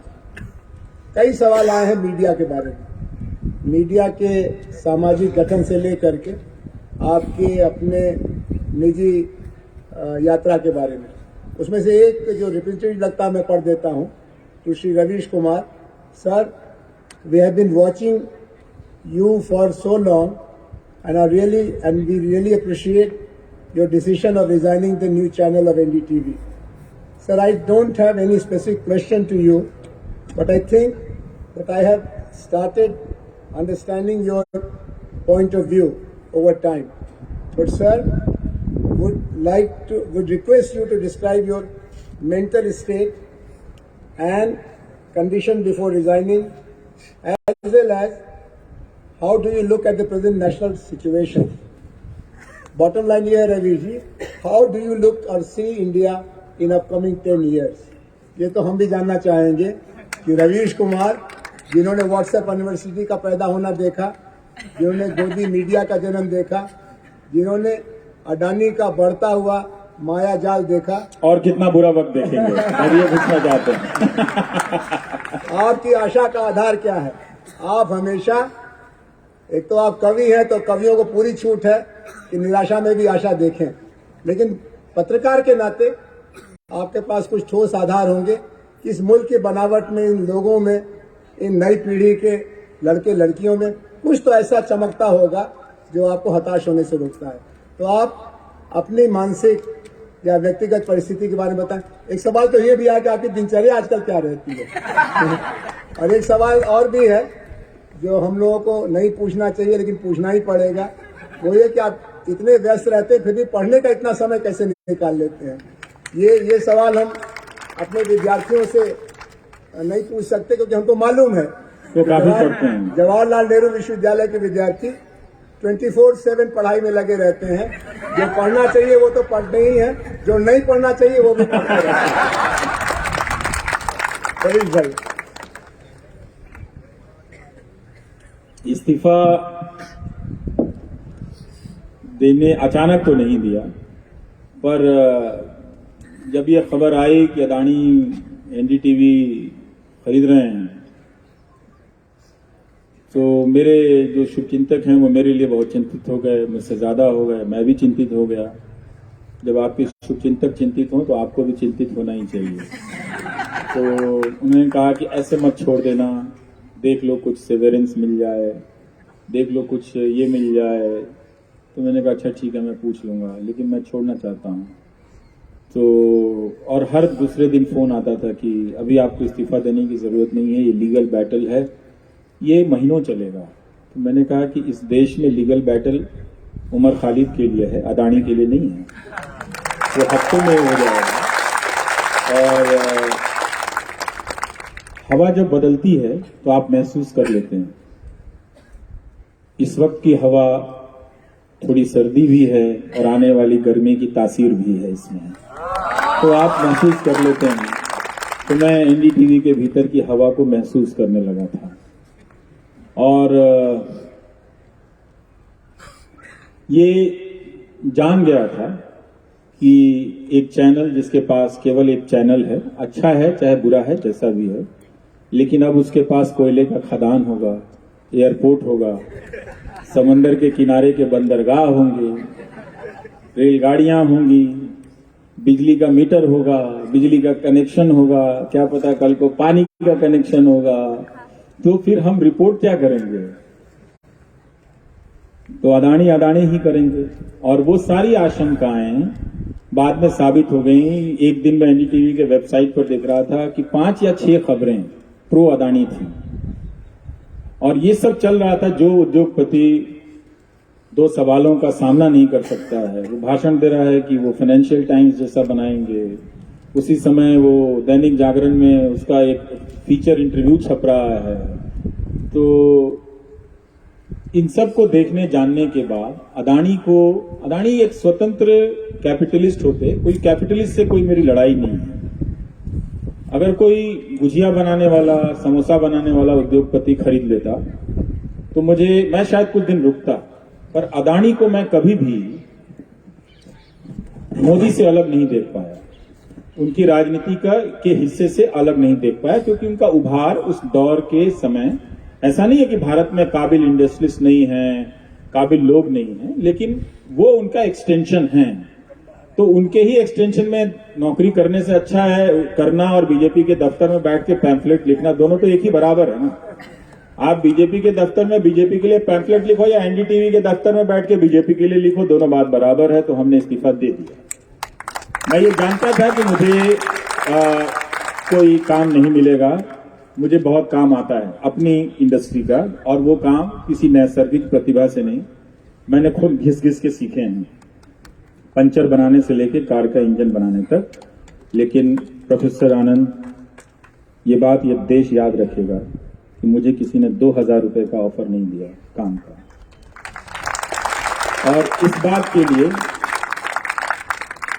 इस देश के लाखों करोड़ के विज्ञापनों से लैस मीडिया संस्थानों को शर्मिंदा तो होना ही पड़ेगा, आज ना कल। और मैं बोलता ही रहूंगा कि इस तरह के गोदी मीडिया को मत देखो, सब्सक्राइब मत करो। काम करते हुए भी बोला और उसके बाहर भी जाकर बोलूंगा, क्योंकि ऐसा नहीं है कि वो मुझे अफोर्ड नहीं कर सकते। ये राज भी कभी पता चल जाएगा तो आप सब जान जाएंगे कि इसे अफोर्ड करना तो सबसे आसान है पैसे के हिसाब से भी, लेकिन कोई कर नहीं सका। सबको मालूम है कि वहां छप जाएगा तो उसका पूरा कैरेक्टर बदल जाएगा। तो ये भाषण जरूर देंगे, कहानियां आपको विवेकानंद की सुनाएंगे, कहानियां आपको गौतम बुद्ध की सुनाएंगे, कहानियां आपको दयानंद सरस्वती की सुनाएंगे, लेकिन दयानंद सरस्वती की तरफ प्रश्न करने वाले को 2000 रुपए का नौकरी नहीं देते। और जब मैं राधा वल्लभ त्रिपाठी का वीडियो आप सब यूट्यूब में देखिएगा, वो काशी का शास्त्रार्थ करके, बहुत शानदार वीडियो, उसमें बता रहे हैं कि उनके पास, दयानंद सरस्वती के पास पैसे की कमी ये नहीं थी, कोई एक सेठ था उनको पैसा देता था कोई ठन्नी चवन्नी में, जिससे वो पर्याप्त पैम्फलेट छपवा लेते थे, किताबें खरीद लेते थे और पूरे शहर में पैम्फलेट लगाते थे बाकायदा कि इस तारीख को मैं मूर्ति पूजा के विरोध में, पुराणों के विरोध में आज शास्त्रार्थ करने वाला हूं, आप मुझे वैसा भारत लाकर दे दो। इसलिए मैंने इस्तीफा दे दिया और वो बात, मेरी सारी आशंकाएं साबित होने में कोई ऐसा नहीं कि इस साल भर का इंतजार करना पड़ा। 10 दिन में हिंडनबर्ग की रिपोर्ट आई, भर आ गया भाई साहब। अब वो रजत शर्मा क्या इंटरव्यू देने नहीं जा रहे हैं, बहुत पसंद करते हैं। तो वो सब मैं जानता था कि मेरे पास अगर YouTube नहीं होता तो मेरा जर्नलिज्म का कैरियर खत्म था, प्रोफेशनल कैरियर। जिस प्रोफेशन को मैं बिलोंग करता हूं, उस प्रोफेशन ने मुझे डिजोन कर दिया। कर सकता है आप, ठीक है, आप प्रधानमंत्री मोदी के कुछ काम से खुश हैं, उन्हें सपोर्ट कर सकते हैं, फेयर डील है। आप पॉलिटिक्स में तमाम तरह के विकल्पों को देख के किसी को सपोर्ट करते हैं। इस मीडिया को देखकर जो किसी लायक नहीं है, दुनिया के किसी देश में छोड़िए, अपने गांव में इसको डिफेंड नहीं कर सकते आप, इस गोदी मीडिया को, अपने गांव में नहीं। इस मीडिया को लेकर भी कोई नहीं बोल रहा। तो ये जानते हुए भी इस्तीफा दे दिया तो जरूर भावनात्मक रूप से मुझे उसके पहले कई लोग मिल रहे थे। 2 घटनाएं हैं। एक हमारे साथी मित्र ने लिखा कि हम सब जानते हैं कि आपको बहुत दबाव आ रहा होगा कि आप वहां बने रहें क्योंकि वो स्पेस चला जाएगा, लेकिन अगर हमें ये पता चल जाएगा कि इस बात के लिए आपने इतना घुट-घुट कर जिया है और इतनी तकलीफ उठाई है उस न्यूज फ्लोर में, तो हम बर्दाश्त नहीं कर पाएंगे। और एक महिला ने कहा, मुझे कहीं पूजा में मिल गई थी तो वो रोने लगी, तब मैंने काफी छुट्टियां ले रखी थी, तो उन्होंने कहा कि रोने लगी, तो मैं उनका, तुम्हें बड़ी चिंता हो रही है, ये लोग तो तुम्हें छोड़ेगा नहीं, कैसे क्या करोगे, ये करोगे। मैंने कहा नहीं आप चिंता मत कीजिए, मेरे पास, मैंने अपनी सेविंग्स ठीक रखी है, मैं खर्चे भी बहुत संभाल के करता हूँ, तो इतनी जल्दी तो कुछ नहीं होगा, 1 आध साल में काम चला लूंगा। तो उन्होंने कहा कि एक बात कहनी है, और कहते कहते अपनी वो चूड़ी निकालने लगी कि समझौता मत करना। तो मैंने कहा आप कंगन रखो, बोले कि ये ले लो तुम, मुझे इसकी जरूरत नहीं। ये पता चल जाएगा ना, ये दुख हम बर्दाश्त नहीं कर पाएंगे। मैंने कहा अच्छा आपको इतना फर्क पड़ता है, इस्तीफा दे दूं? मैंने कहा हाँ दे देना। ये इस्तीफा देने से 1 महीने पहले की बात।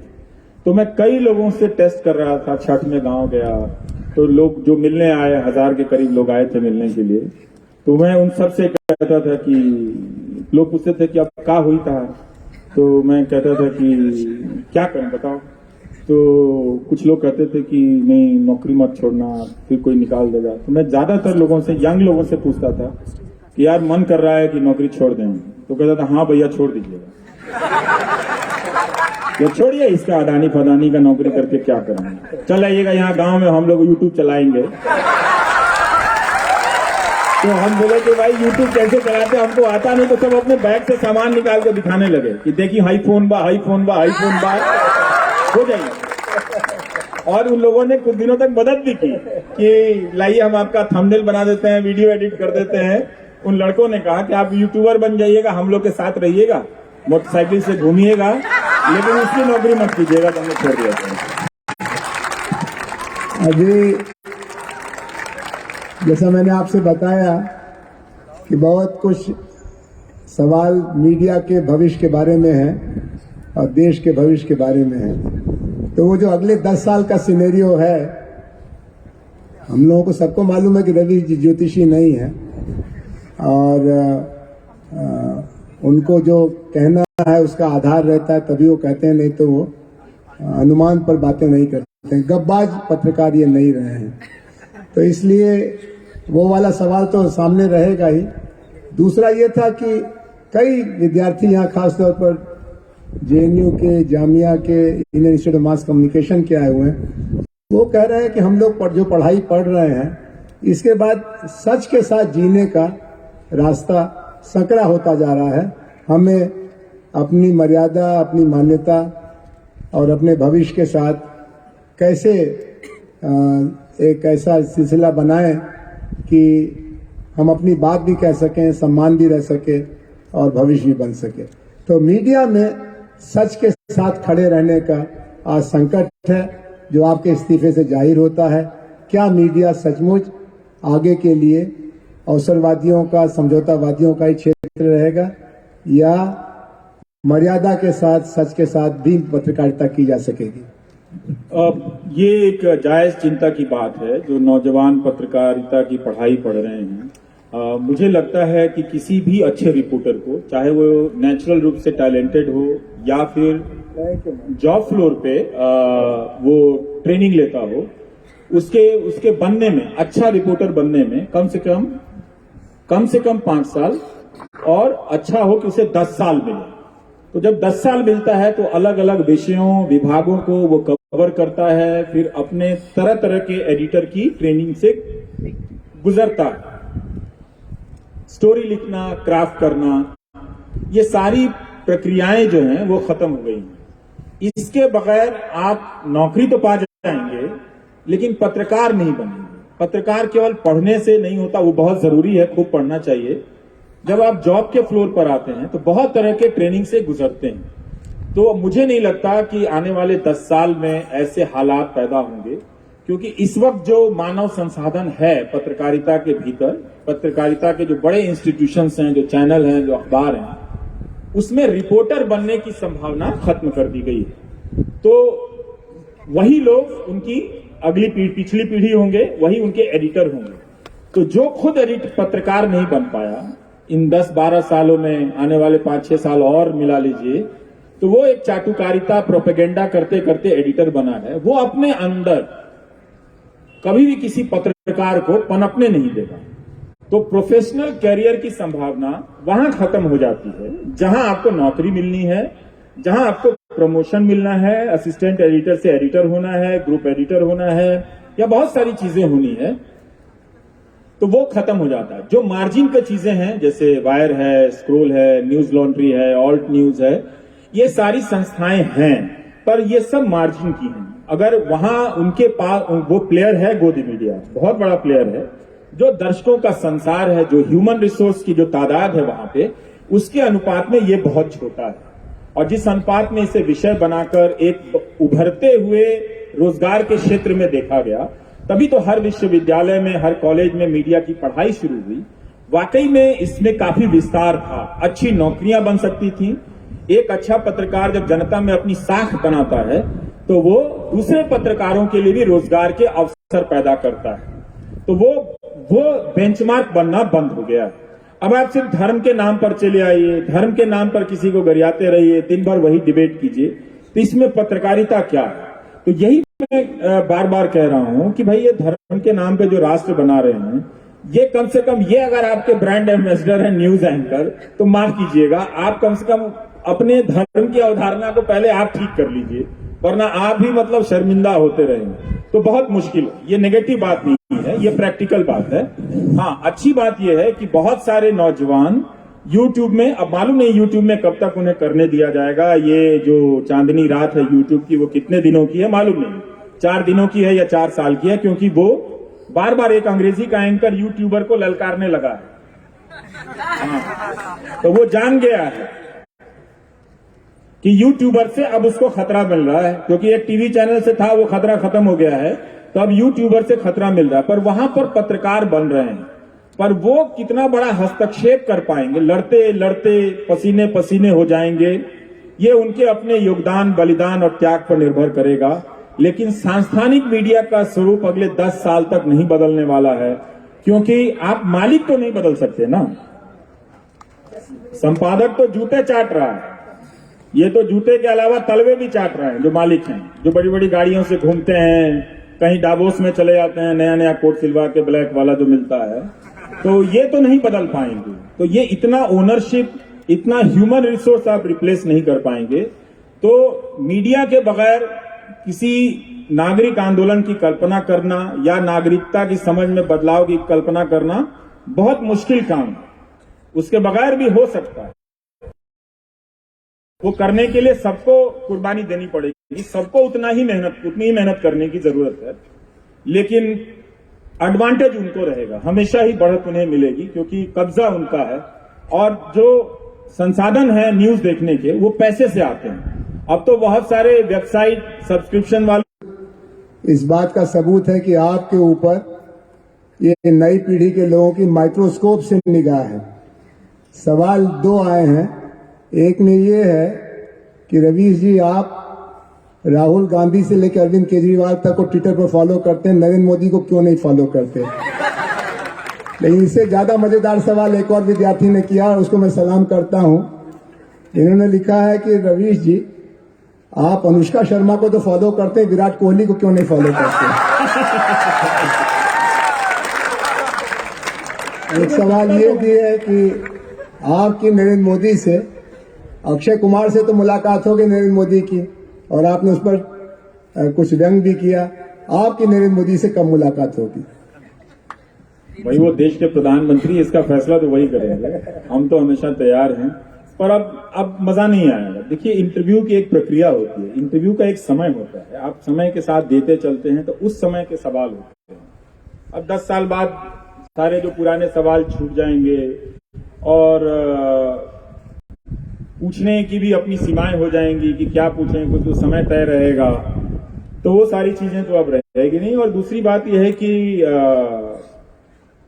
क्या वो हिम्मत कर पाएंगे तो ये उन्हें तय करना है, मुझे नहीं तय करना। और वो जो ट्विटर वाले सवाल थे, वो ट्विटर वाले, मुझे तो लगता है कि मैं फॉलो करता हूं, और नहीं करता हूं तो ये कोई बड़ी बात नहीं, मैं कर सकता, मैं करता तो हूं, कोई एक हैंडल तो जरूर करता हूं, ऐसी बात तो नहीं। पर अगर किसी ने ये सवाल पूछा तो जरूर रिसर्च किया होगा। तो अभी मैं संदेह का लाभ देना चाहूंगा। और अब ये जवाब, मैं क्रिकेट कम देखता हूं, और तो इसलिए विराट कोहली को नहीं फॉलो करता, पर अनुष्का शर्मा को शायद मैं इंस्टा पे करता हूं।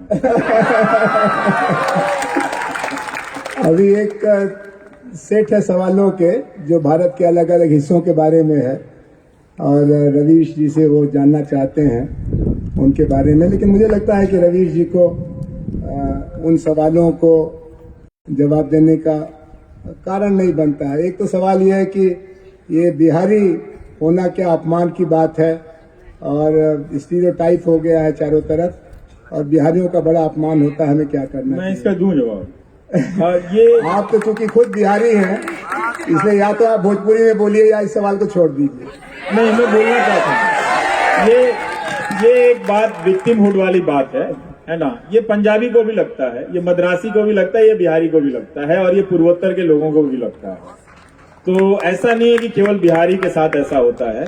ये इसलिए होता है कि हम सब अपने अपने व्यवहार में इतने असंवेदनशील हैं, अपने मुहावरों की बनावट और उसके चुनाव में इतने असंवेदनशील हैं कि हमें पता नहीं होता। हमें तब पता चलता है जब हमारे साथ कोई करता है, तब हमें लगता है कि बिहारी के साथ ऐसा क्यों होता है।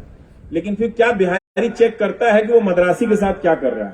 क्या बिहारी चेक करता है कि वो पंजाबी के बारे में क्या बोलता है? क्या बिहारी चेक करता है कि वो बंगाली के बारे में क्या बोलता है? यही बात है कि हम सब एक दूसरे को संदेह की निगाह से देखते हैं। हाँ, चुटकुला सहने के मामले में आप पंजाबी लोगों का कोई मुकाबला नहीं। जितना लतीफा सिख लोगों को बनाया गया और जितना उन्होंने लतीफे के स्पिरिट में लिया, वो सही मामले में डेमोक्रेटिक लोग हैं कि उन्होंने इसका बुरा नहीं माना, बल्कि सिख ही सिख के लतीफे सुनाते रहते हैं। पर वो ये बात जानते हैं कि ये लतीफा, लेकिन हाँ, अगर आप पंजाब से आ रहे किसानों को आप खालिस्तानी कह दें, आतंकवादी कह दें, तो वो ये भी जानते हैं कि ये लतीफा नहीं है। वो ये जानते हैं कि आ कहां से रहा।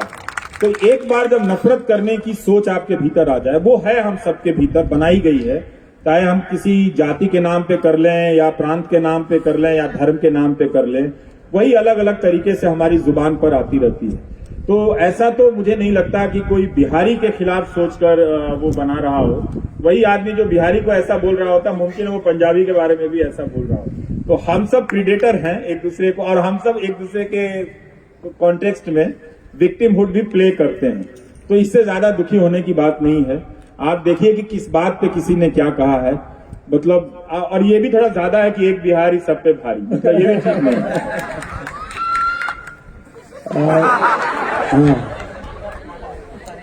जी, एक लतीफा सुनाना चाहेंगे सबको। अभी रहने दो बेटा, अभी रहने दो, अभी रहने दो। ये एक लतीफा सुनाना चाहते हैं, लेकिन अभी रहने दो।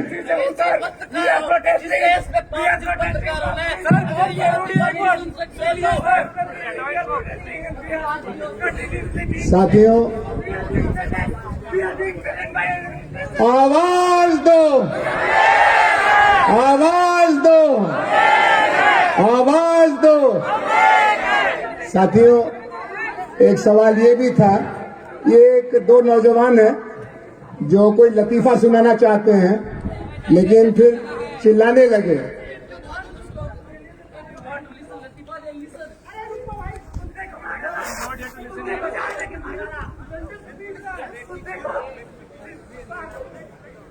कुछ कोई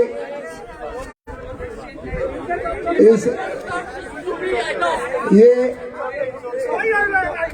आप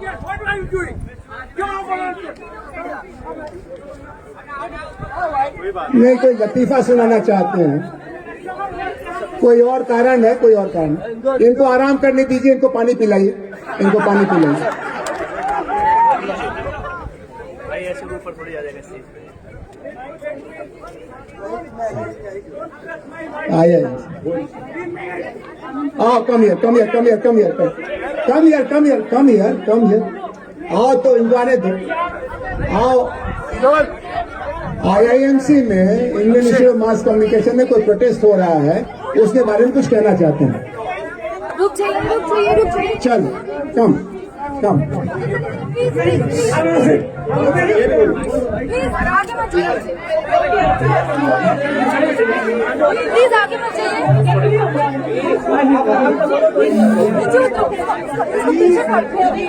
प्लीज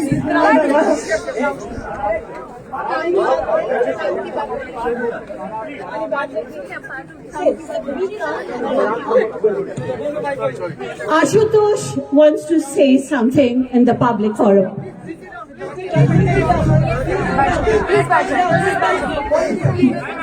यहाँ नहीं, थोड़ा पीछे जाके यहीं पर बैठे हुए थे, यहाँ पे यहीं पे। Please sit down and listen to him. We owe this to our colleagues, your colleagues, your peers at the IIMC. It's going live. As you can see, he's excited, but he wants all your support and he wants to let him say.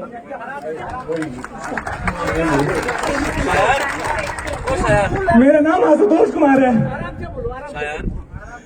इतना डरपोक कैसे हो गया? मैं भारतीय जनसंचार संस्थान में हिंदी पत्रकारिता विभाग का छात्र हूँ। मैं जब से मेरा एडमिशन IIMC में हुआ, the first day I visited to IIMC was 19 December. तब से मैंने महसूस किया कि मेरी कक्षाओं में लगातार अतार्किक, अवैज्ञानिक, धर्म केंद्रित इनके पत्रकारिता के जो कम्युनिकेशन थ्योरीज होते हैं उसमें दिए गए दृष्टांत भी कहीं न कहीं भगवान, भाग्य, आशीर्वाद, अवतार, इन चीजों पे ही केंद्रित होते थे नेसेसरीली। इनकी बातें गैर संवैधानिक होती थी। इनकी कक्षाओं में शिक्षक आके पढ़ाते थे कि सिद्दीकी कब्बन पत्रकार नहीं है, वो आतंकवादी है। मैं ये बात ऐसे नहीं बोल रहा हूं, मेरे पास इन सारी चीजों के दस्तावेज हैं, मुझे बचा लो।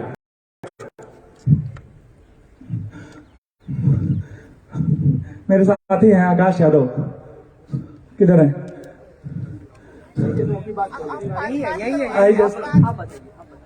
तो कक्षा में ये माहौल मैंने कम से कम 3-4 दिन तक ऑब्जर्व किया और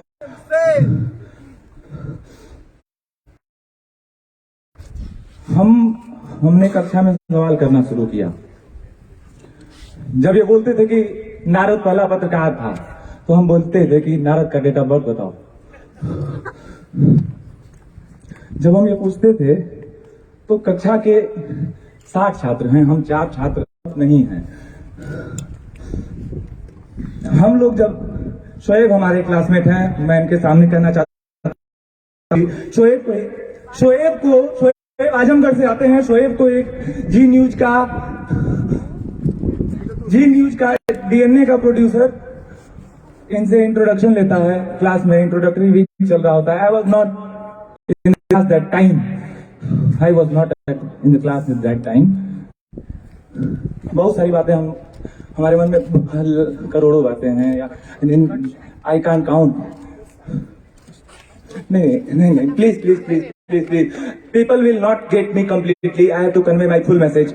I need किसी के राकेश उपाध्याय हमारे विभाग के हेड हैं, उनके सामने उनकी आंखों के सामने हमें कक्षा में ऐसे उंगली दिखाती है। I am sorry to show all you people this.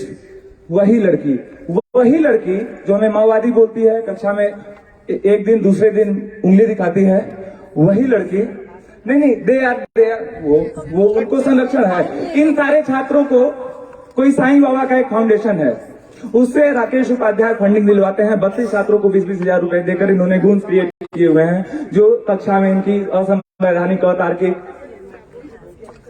संविधान विरोधी बातों को लगातार संरक्षण देते रहते हैं और सवाल करने वाले छात्रों पर लगातार हमला करते हैं। 12 तारीख को 12 जनवरी या फरवरी नहीं let me complete. I am just completing.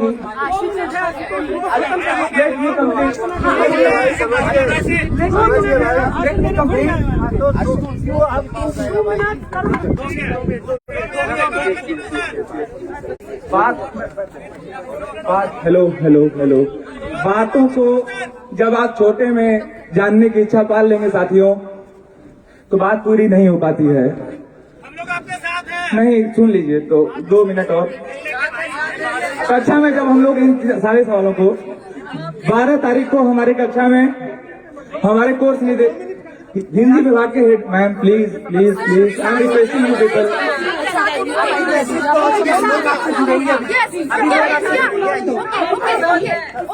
जब जामिया पे, एएमयू पे हमला होता है, संस्थानों पे हमले की कहानी है। बस मैं इतना कहना चाहती हूँ, जेएनयू के साथ कुछ होता है तो सब खड़े होते हैं साथ। भारतीय पत्रकारिता संस्थान जहाँ से पत्रकार मैन्युफैक्चर किए जाते हैं, उनके हम 4 छात्रों को निकालने की पूरी साजिश है। मैं जेएनयू की अपील करती हूँ, हमारी एक दीवार है, हमारे साथ खड़े हुए, बस यही मैसेज है।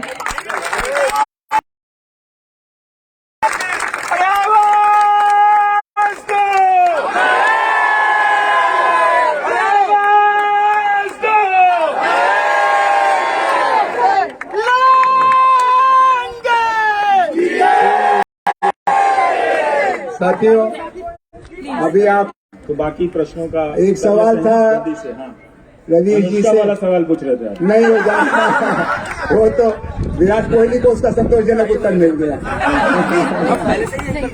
एक सवाल था कि चली गई, उस पर आपका क्या दृष्टिकोण रहा है? तो कश्मीर के बारे में भी जैसा आप जानते ही हैं श्री रवीश कुमार उन पत्रकारों में से रहे हैं जो संविधान को तोड़ने मरोड़ने को हमेशा अनुचित मानते थे, चाहे वो कश्मीर हो चाहे मणिपुर हो। एक सवाल का इलाका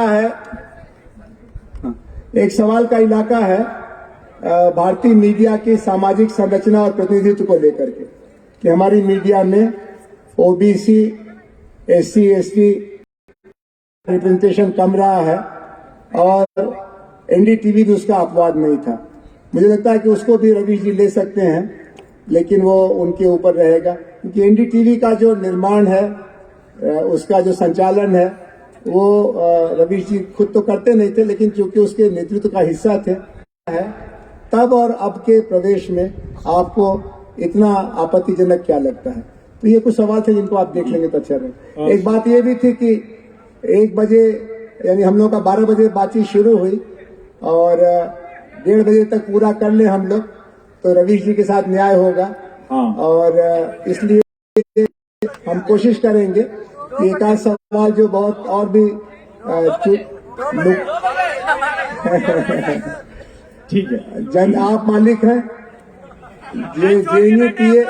जेएनयूटीए ने छोड़ के बैठे हैं। हाँ, ये कार्यक्रम जेएनयूटीए ने हीलिंग बतौर पत्रकार और बतौर पर्यटक दोनों ही रूप से कश्मीर नहीं गया। नहीं, कभी नहीं गया। ओ जम्मू गया हूँ। एक दिन कोई इलेक्शन था किसी साल, तो उस इलेक्शन डे के दिन जो कवरेज होता था कि मतदान कितना हुआ या वो कोई काउंटिंग डे रहा होगा, तो यही गया हूँ। और वैष्णो देवी के मंदिर गया हूँ, वो अलग बात है। उसको अगर आप घाटी में तो नहीं गया हूँ, लद्दाख गया हूँ। तो बतौर पत्रकार इसलिए नहीं गया कि जब आप एक न्यूज चैनल में काम करते हैं तो उसका फैसला कोई और कर रहा होता है कि कौन कहाँ जाएगा। तो वो एक पहले बीट सिस्टम होता है, बीट सिस्टम वो धीरे धीरे इस निष्कर्ष पर पहुंचाने में एक ही राजनीतिक दल की बात रही और उस राजनीतिक दल ने बहुत नियमित रूप से, बहुत परिश्रम से पहुंचाया। उसके समानांतर या उसके खिलाफ कोई दूसरी सोच क्या है, इसे पहुंचाने का या परिश्रम दोनों विरोधी दल की राजनीतिक पार्टियां नहीं कर पाई। विरोधी दल की पार्टियां मतलब कांग्रेस, समाजवादी पार्टी या फिर बीएसपी हो या फिर आरजेडी हो या फिर जेडीयू। हालांकि जेडीयू का प्रस्ताव था राजनीतिक की वो धारा 370 हटाने, और मुझे लगा कि अब कब तक इंतजार करूंगा, तो जो सामने यूपी बिहार है उसी को ठीक से घूम लो। तो वो भी ठीक से नहीं घूमा तो मैं दिल्ली में ही घूमने लगा और मैं कहता था कि आज मैं कड़कड़डुमा जा रहा हूं तो मैं इसको छत्तीसगढ़ मान लेता हूं, आज मैं कापसहेड़ा जा रहा हूं तो इसको मैं कश्मीर मान लेता हूं, आज मैं संगम खोड़ा जा रहा हूं तो मैं इसको गुजरात मान लेता हूं। तो दिल्ली के ही अलग अलग हिस्सों को कवर किया कि अपना समय बर्बाद करने से अच्छा है कि जो जाने। पर वो किसी वजह से प्रोफाइल ऐसी बनती चली गई कि लोग उम्मीद करने लगे कि आप यहाँ क्यों नहीं आए। हम तो पूर्वोत्तर भी नहीं गए, भेजे भी नहीं गए, ना गए वहां पे। तो मुझे वो भी, तो मैं मूलतः एक तरह से उत्तर भारत का बहुत सीमित भौगोलिक प्रदेश के अनुभव वाला पत्रकार हूँ, लेकिन वो कुछ ऐसा समय आया कि जिसने मुझे हर जगह स्थापित करता चला गया। तो प्रोफेशनल तरीके से नहीं गया मैं, और पर्सनल तरीके से नहीं गया क्योंकि जो काम कर रहा था वो काम, मेरा काम खराब हो सकता है सर और अच्छा भी हो सकता है, लेकिन काम मैंने डट के एकदम होता है कि एक मजदूर की तरह के ऊपर 10वीं मंजिल पे चढ़ा दिया गया, तो धूप हो या बारिश हो वो हथौड़ी चला रहा है छेनी कुदारी के, मैंने उस तरह से काम किया। तो उस वजह से मुझे वक्त नहीं मिला कि मैं असम भी चला जाऊं घूमने के लिए, कश्मीर भी चला जाऊं घूमने के लिए। तो उन सारे वक्त में मैं यही छेनी हथौड़ी लेके चलाता रह गया। अब आपके इस जवाब पर यही कहना पड़ेगा कि देश की जनता करे पुकार, रवीश कुमार पृष्ठभूमि के लोग थे, मगर तो हमने इंतजार किया कि वो लोग खुद ही अपनी सामाजिक पहचान को जाहिर करें और अपनी कुलीनता से लड़ें, वो कीमत वो भी चुकाएं। लेकिन वो वैसे पदों पे रह के तो गए हैं, पर मूल रूप से वो उसे एक आर्थिक पब्लिक लैंग्वेज के लोग थे। तो वो उस भाषा जाते थे एलिट होने के लिए, और बड़े बड़े परिवारों से आते थे, तो उस वजह से तो आप क्वालिफाई कर ही जाते थे। तो ये एक उसमें ये थी, मगर उन्होंने जो काम किया ये देखा जाना चाहिए। क्या उन्होंने सामाजिक संवेदनशीलता या इन मुद्दों को कम रिपोर्ट किया, कम उसके साथ ईमानदारी बरती? इसे बनाया भी नहीं गया, इसको कंपनसेट किया जा सकता था। आप इतने सारे खराब लोगों को भर्ती कर सकते थे। तो अगर आप ये कहें कि प्रतिभाशाली लोग नहीं मिल रहे हैं, तो कौन सा आपने बहुत शानदार लोगों को भर्ती किया? तो आप इनमें से भी खराब लोगों को भर्ती कर लेते। तो इन्हीं में से किसी पब्लिक सेक्टर जाने से रिजर्वेशन खत्म हो गया, सरकारी नौकरियों में रिजर्वेशन खत्म हो गया। अब आप अदानी के चैनल में आप सामाजिक मुद्दों को, वैसे सामाजिक मुद्दों को जो सरकार के खिलाफ जा सकते हैं, प्रश्नों को, जिस तरह से ये सामाजिक धारा है जिसे आप बानसेफ कहते हैं, जिसे आप बहुजन मूवमेंट कहते हैं, पर वो तो हुई नहीं।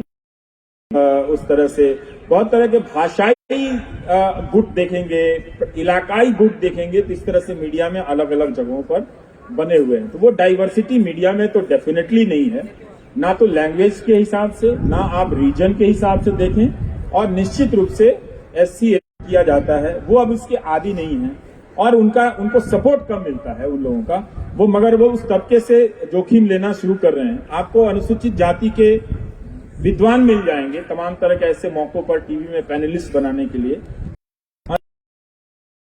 विद्वान भी नहीं मिलते हैं, या फिर लाए भी नहीं जाते हैं, या फिर उनसे जुड़े हुए मुद्दों पर बहस ही नहीं होती है कि लाने की परिस्थिति पैदा हो।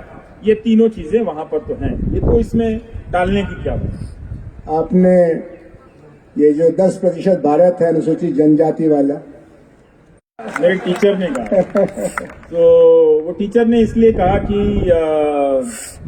उन्होंने मेरी लिखावट देखकर कहा कि आपको पत्रकार होना चाहिए, आपको ट्रेनिंग लेनी चाहिए। तो उनके कहने के हिसाब से मैं इस रास्ते पे चला आया, क्योंकि एक चीज मुझे बहुत साफ समझ में आ गई थी कि मुझे अफसर नहीं होना चाहिए। तो उसकी मैंने कोशिश भी नहीं की, और मैं पत्रकार नहीं होता,